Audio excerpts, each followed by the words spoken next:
Hi friends, welcome back to Poppy Simple World. ഇന്ന് നമ്മൾ തയ്യാറാക്കുന്നത് ഉരുളക്കിഴങ്ങ് കൊണ്ട് ഒരു മെഴുക്ക് പുരട്ടിയാണ്. അതിനായിട്ട് ഞാനിവിടെ 2 ഉരുളക്കിഴങ്ങ് എടുത്തിട്ടുണ്ട്. ഇനി ഇതിൻ്റെ തൊലിയൊക്കെ കളഞ്ഞ് ഇതുപോലെ ചെറിയ കഷ്ണങ്ങളാക്കി കട്ട് ചെയ്ത് നല്ല പോലെ ഒന്ന് കഴുകിയെടുക്കാം.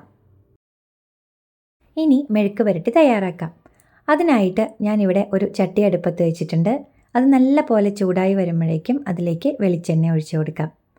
ഇനി അതിലേക്ക് കടുക് ഇട്ട് കൊടുക്കാം. കടുകൊക്കെ ഒന്ന് പൊട്ടി വരുമ്പോഴേക്കും നമ്മളുണ്ടല്ലോ ചെറിയ ഉള്ളിയും 2 അല്ലി വെളുത്തുള്ളിയും കൂടി നല്ല പോലെ ഒന്ന് ചതച്ചത് ഇട്ട് കൊടുക്കാം. ഇനി ഇതൊന്ന് ഇളക്കി കൊടുക്കാം. എന്നിട്ട് ഇതിലേക്ക് അല്പം ഗരം മസാലപ്പൊടിയും അതുപോലെ പെരിഞ്ജീരകപ്പൊടി, പിന്നെ വറ്റൽമുളക് ചതച്ചത് ഇതും കൂടിയിട്ട് നല്ല പോലെ ഒന്ന് മൂപ്പിച്ചെടുക്കാം. നമ്മളിതിലേക്ക് നല്ല എരിവുള്ള വറ്റൽമുളകാണ് കേട്ടോ ചേർത്തിട്ടുള്ളത്. മെഴുക്ക് പുരട്ടിക്കൊക്കെ എപ്പോഴും കുറച്ചധികം എരിവ് മുന്നിൽ നിൽക്കുമ്പോഴാണ് ടേസ്റ്റ് ഉണ്ടാവുക. ഇതൊന്ന് നല്ല പോലെ മൊരിഞ്ഞ് വരുമ്പോഴേക്കും അതിലേക്ക് നമുക്ക് കട്ട് ചെയ്ത് വെച്ചിരിക്കുന്ന ഉരുളക്കിഴങ്ങ് ചേർത്ത് കൊടുക്കാം.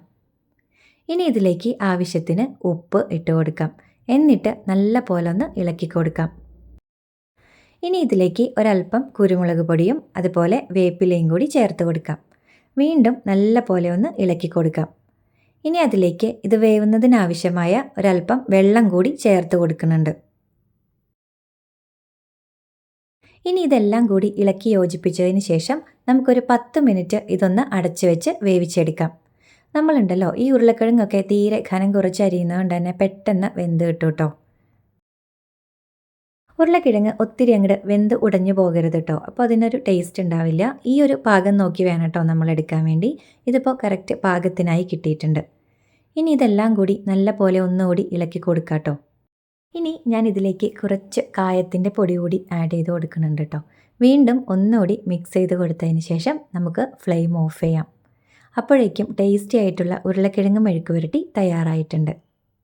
നമുക്കുണ്ടല്ലോ നല്ല കട്ട തൈരും കൂട്ടി ചോറിൻ്റെ കൂടെ ഈ ഒരു മെഴുക്ക് പുരട്ടി കഴിക്കാൻ നല്ല ടേസ്റ്റാണ് കേട്ടോ. അപ്പോൾ എല്ലാവരും ഇതുപോലെ ഒന്ന് ട്രൈ ചെയ്ത് നോക്കണേ. വീഡിയോ ഇഷ്ടമായാൽ ലൈക്ക് ചെയ്യുക, കമൻറ്റ് ചെയ്യുക, സപ്പോർട്ട് ചെയ്യുക. Thanks for watching.